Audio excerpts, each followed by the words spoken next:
Nah, setelah kalian tonton video singkat animasi tadi, semoga saja kalian bisa termotivasi, terinovasi untuk agar bisa memajukan bangsa kita ini. Nah, untuk menyingkat waktu, mari langsung saja simak atas presentasi saya kali ini. Sebelumnya, saya ingin men-share screen dulu ya, teman-teman. Jadi tunggu dulu ya.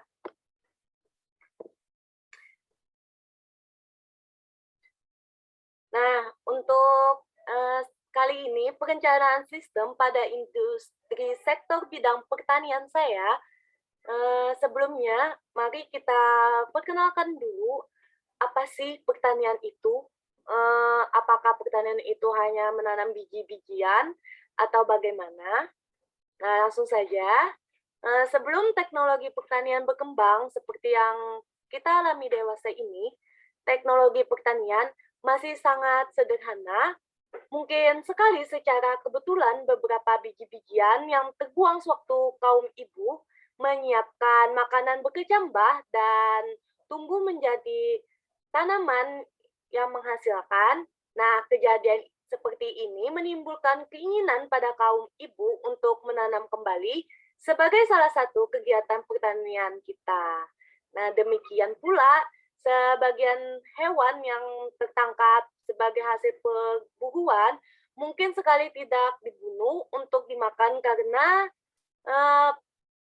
hewan-hewan itu bisa jadi pelengkap untuk pertanian kita. Karena seperti ayam saja kita bisa menjadikan pupuk.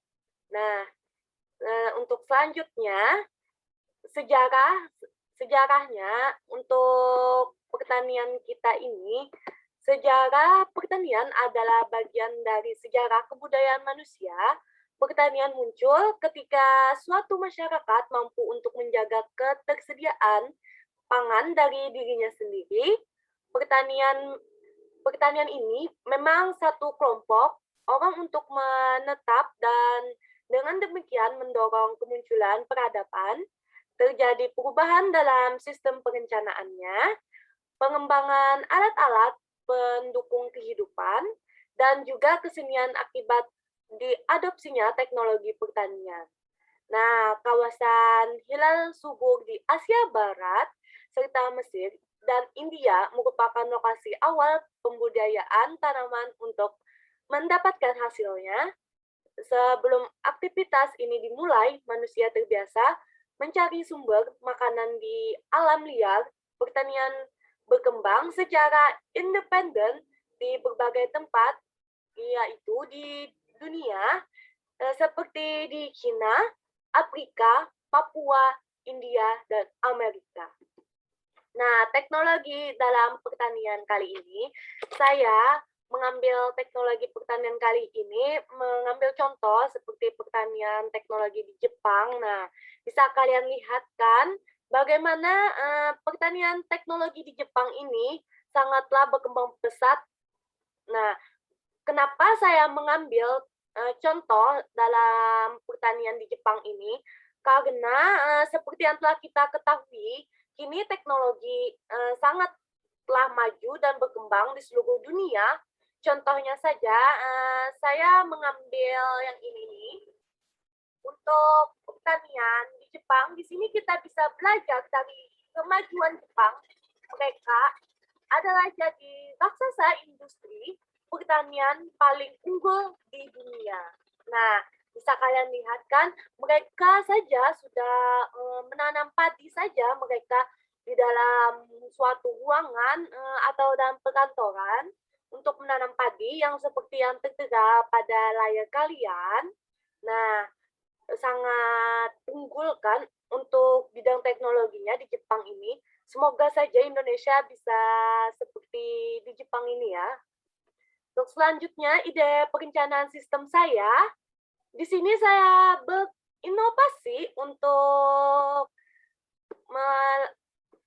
membuat suatu sistem, yaitu pipa tani. Saya berikan nama ini pipa tani. Cuaca di Indonesia yang tidak menentu, yang membuat para petani bisa gagal panen, apalagi di daerah yang rawan akan terjadinya kekeringan dan kebanjiran. Nah, dengan keadaan cuaca di Indonesia yang tidak menentu ini, saya berinovasi ingin membuat suatu alat dengan memanfaatkan komputer. Alat yang saya buat adalah seperti pipa tani ini, yang berguna untuk mengontrol pipa tersebut agar berjalan dengan semestinya. Nah, cukup mendownload satu aplikasi saja kalian di komputer kalian, jadi bisa berjalan. Nah, apabila terjadi kekeringan, aplikasi ini dengan langsung bekerja dengan komputer kalian, dengan pipa tersebut. Nah, terjadi kekeringan, maka kalian bisa tekan salah satu tombol yang ada di aplikasi dengan sesuai kegunaannya ya. Dan sebaliknya, apabila terjadi kebanjiran, maka kalian tinggal tekan saja tombol yang tertera sesuai fungsinya. Nah, alat seperti ini, pipa ini, apabila kita tekan tombol untuk mengatasi kekeringan, maka alat tersebut bisa mengeluarkan semprotan air yang bisa menjaga kelembapan persawahan atau perkebunan kalian. Jadi tidak akan membantu kalian, tidak akan terjadinya kekeringan yang seperti yang telah kita alami di masa-masa yang dulu. Banyak sekali orang-orang yang gagal panen karena disebabkan oleh kekeringan, yang sampai saja yang pernah saya lihat itu tanah bisa sampai kering itu karena kita tidak adanya hujan, tanah itu sampai retak. Nah, itulah yang menyebabkan terjadinya gagal panen untuk para petani di Indonesia ini. Nah, maka dari itu saya membuat pipa tani ini agar kelembapan yang terjadi akan menjaga suatu kelembapan di Indonesia ini agar tidak terjadi kekeringan, dan ataupun malah sebaliknya agar tidak kebanjiran. Kan seperti yang kita ketahui, tanaman-tanaman di Indonesia ini apabila terjadi kebanjiran maka dia akan gagal panen juga ya. Nah, jadi kalau hujannya sangat deras, kita bisa tekan saja tombol yang sudah tertera pada komputer kalian agar bisa menyerap, dan pipa itu akan menyerap air yang berlebihan. Dia akan meluncurkan langsung ke sungai Nah, agar tidak terjadi kebanjiran di daerah pertanian kita. Selanjutnya, kelebihan dan kekurangan aplikasi saya ini. Nah, yang pertama, kelebihan aplikasi pipa tani ini, satu, bisa mengatur kelembapan persawahan atau perkebunan, dua, selalu update setiap tahunnya, tiga, bisa digunakan oleh para petani menengah, bawah, maupun atas. Nah, kekurangan pipa tani ini cukup memprihatinkan ya, tidak bisa menjangkau daerah yang terpencil karena kekurangannya jaringan. Jadi, jaringan internet itu sangat penting ya, teman-teman. Bagi yang pendalaman itu, mohon maaf, masih tidak bisa menggunakan pipa tani ini.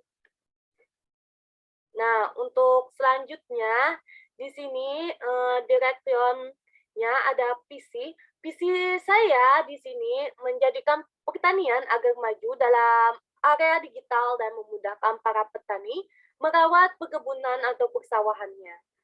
Untuk misi, yang pertama mewujudkan para petani menjaga ketahanan pangan mereka. Yang kedua, meningkatkan wawasan para petani dalam kemajuan teknologi. Nah, analisis industrinya, yang pertama struktur, yang satu, wilayah yang akan dibangun pastinya yang mempunyai jaringan internet yang cukup kuat. Yang kedua, penggunaannya sangat mudah. Yang ketiga, usaha untuk pertanian. Yang selanjutnya, yang B, pemasaran. Pemasaran ini menggunakan sosial media untuk mempromosikan aplikasi tersebut. Nah, yang C, target pasar 99% digunakan untuk petani. Yang D, target pengguna. Target pengguna ini bisa dipakai oleh petani di Indonesia. Untuk selanjutnya, yang E, usia. Untuk usia, kita tidak ada batasan ya, teman-teman. Dan yang terakhir, yang F, ekonomi. Ekonominya ini tidak terjangkau, hanya bermodal pembelian pipa dan kuota internet. Nah, untuk selanjutnya, analisis SWOT. Nah, di sini, analisis SWOT yang membantu dari dalam mencapai tujuan, ada dari dalam, landing page dan blog aplikasi, mudahnya menggunakan aplikasi tersebut. Ya. Kalau dari luar, adanya teknologi untuk penggunaan mengaksesnya aplikasi tersebut. Nah, penghambat dalam mencapai tujuannya, dari dalam kurangnya fasilitas komputer, sumber daya keuangan, dari luar adanya pengatur pemerintahan yang baru. Nah, untuk selanjutnya, kesimpulan kali ini, nah mohon maaf ya saya pindah-pindah ini, agak terlihat itu panjang. Nah, kesimpulan kali ini, yang pertama, mempermudah para petani untuk mengontrol kelembapan perkebunan mereka. Yang kedua, membuat para petani di Indonesia menjadi berkembang dan maju di dalam area digital. Nah, atas presentasi saya tadi, semoga saja dengan perencanaan sistem saya ini bisa memberikan inovasi kepada kalian yang ingin membuat pertanian di Indonesia lebih maju lagi. Nah, semoga saja presentasi saya kali ini bisa bermanfaat. Mohon maaf apabila saya ada kesalahan kata.